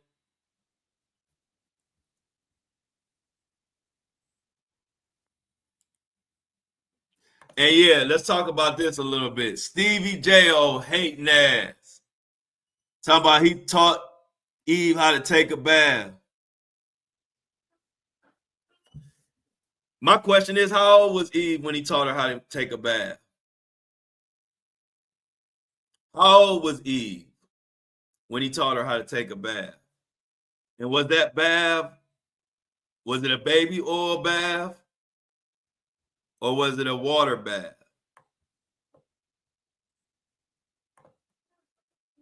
Social Security Administration to require in-person identity checks for new and existing recipients.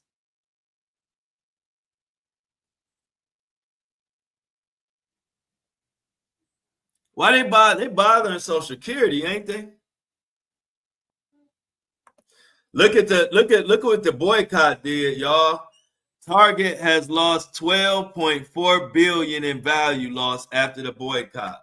Shout out to y'all for the boycott.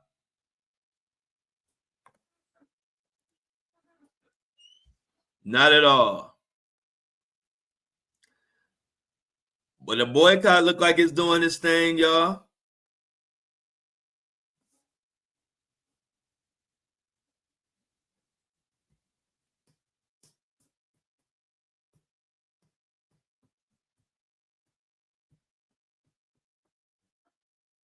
Boycott looking like it's working out. But yeah, Stevie J. So if y'all know what we're talking about, Stevie J did an interview on, what was that, Vlad, I believe? Stevie J did an interview on Vlad talking about Diddy and talking about Diddy giving him money and talking about he taught Eve how to take a bath. Y'all need to check it out.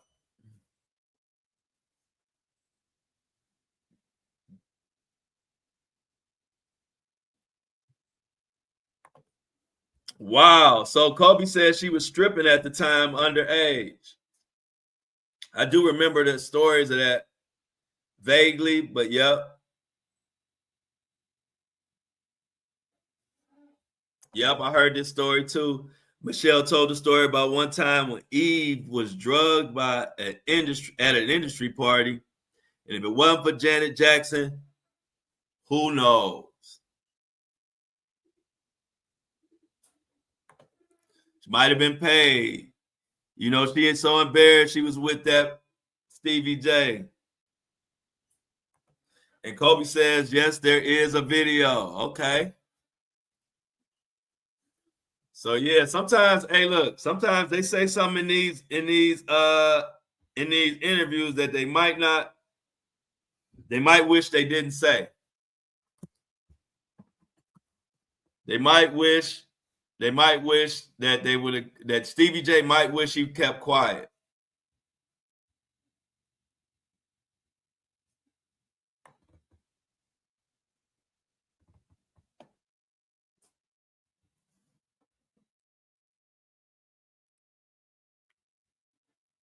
What is going on in the world, y'all?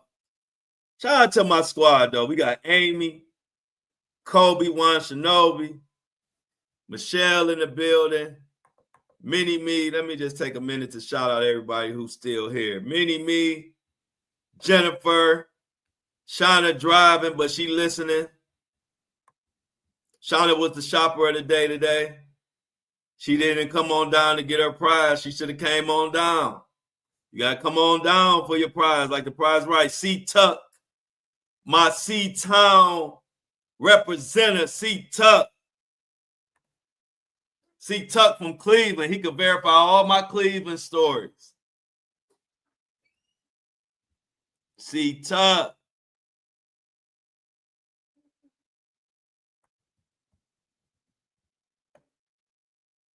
Okay, we got Lauren in the building. Lauren driving.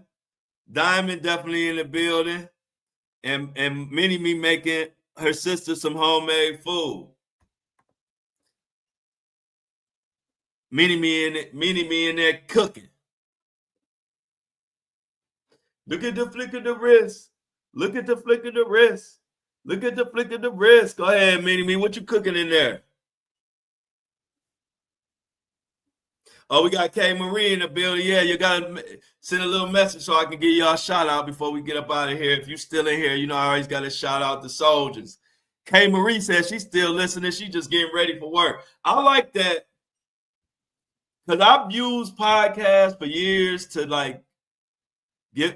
listen to while I was doing stuff, like maybe getting ready to go out or listen to podcasts as I'm working or trying to get or resting. And now it's funny to hear so many people listen to me as they like to help them get through their day or like to help the time pass. I love it. I do that all the time. I listen to podcasts all the time. So I'm always using podcasts like to help take up time when I'm doing stuff.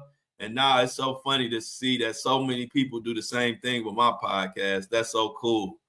A lot of people are either like listen to my podcast while they Uber driving or doing Uber Eats, or they listen to my podcast while they helping like assisted living situations, nursing homes.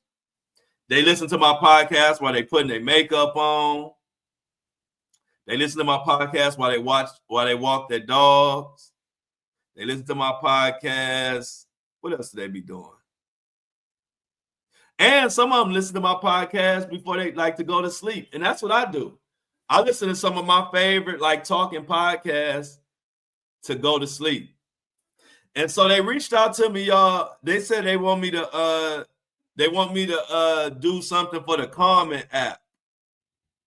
And the app is a comment app where like celebrities talk and they be on there and people listen to them, like tell stories as they go to sleep. They want me to get on the comment app, like the comment app. They say I got a voice. They say people like listen to my voice to go to sleep. I'm like, I mean, I do that, but I ain't never know people did that with me. Well, if I can start early, I will. But 7:30 is the time. But if I can start early, I will, just because it helps get the Apple and Spotify people their podcast earlier. So 7:30 is the real time. But in cases that I can start early, I will start early.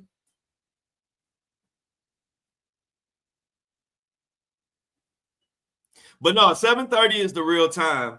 So it'll be 7:30 most of the time. It's just that sometimes if I do have a chance to get up early, and especially when I know it's going to be like a long one, no Diddy, then I try to start a little early. So, yeah, I saw Jess Hilarious going off about the Breakfast Club. She said it's being ran like high school.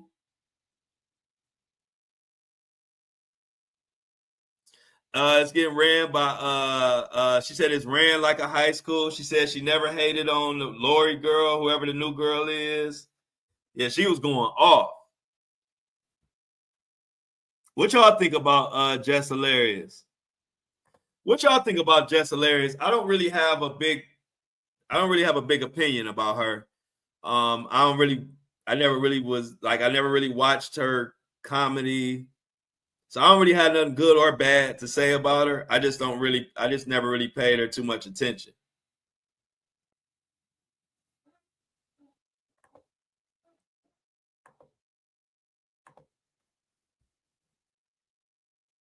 Yeah, I agree with you on that, Amy. I didn't think she would. Now that's one thing I did know. I didn't think she would be on there long. It didn't feel long term. Mini-Me says she don't know how to read and she a hater. Michelle said Jess is funny. I did see, that's what I'm saying. That's why I don't have nothing good or bad to say, because I did see like a lot of people did like her comedy. I just really never, really paid much attention to her stuff like that.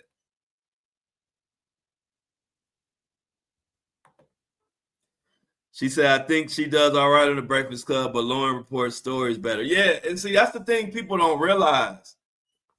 Being a comedian and reporting stories is two different things. You can do both, but they're two different skill sets.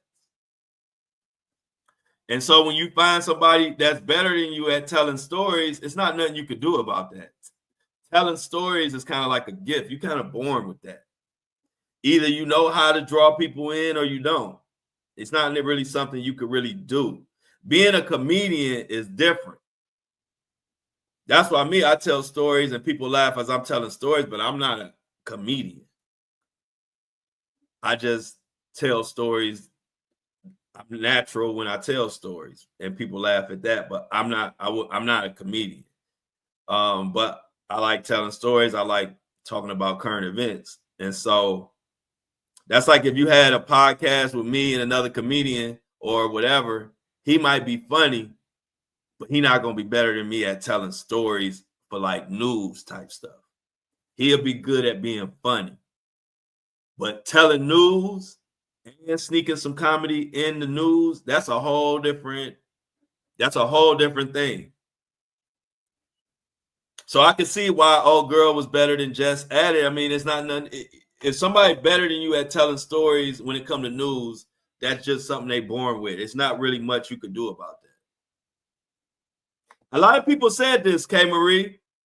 A lot of people said they liked them both. I did see a lot of people say I like them both on there for different reasons. They say I like the way Lauren told the stories, but then I like the Jess Hilarious comedy. I heard a lot of people say that. In fairness, I heard a lot of people say that. Yep, Lauren did work for on TMZ.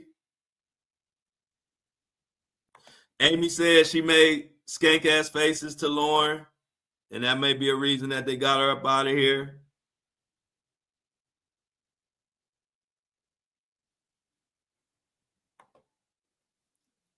I'm the guy you talked about comedy. What you mean by that, Kobe? Family Matters is getting a reboot. I heard about that too. I don't have any details, but hey, Family Matters. So check it out, y'all. About that time. Let's get the I'm outs in the chat. We on our road to 100K downloads. It'll probably be Thursday or Friday, but we gonna celebrate to go from 0 downloads to 100,000 downloads and being a top 5% podcast independent is an accomplishment that even I can't really grasp it, y'all. All I'm gonna say is one day go on Facebook and look at the independent podcast and look at what normally, as an independent podcast, what normally your downloads are. And it ain't nowhere near 100,000. Like, you'll never. It's incredible. Like I said, we deserve pats on the back for that. I didn't see that coming.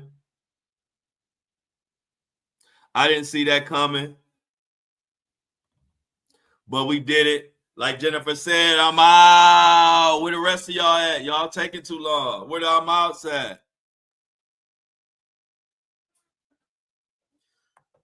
Yes, Amy. Yes, we did that. It was definitely, I don't know how, but it happened, and we're gonna keep going. There you go, Michelle. That's a I'm out for your ass. Michelle, that's the I'm out. That's what I'm talking about. I like Jennifer's and Michelle, but Michelle came with the long one, no Diddy. There go my boy Kobe. I'm out. Yeah, y'all. So 7:30. Sometimes if I can get in here early, I will. I love y'all, but I'm out.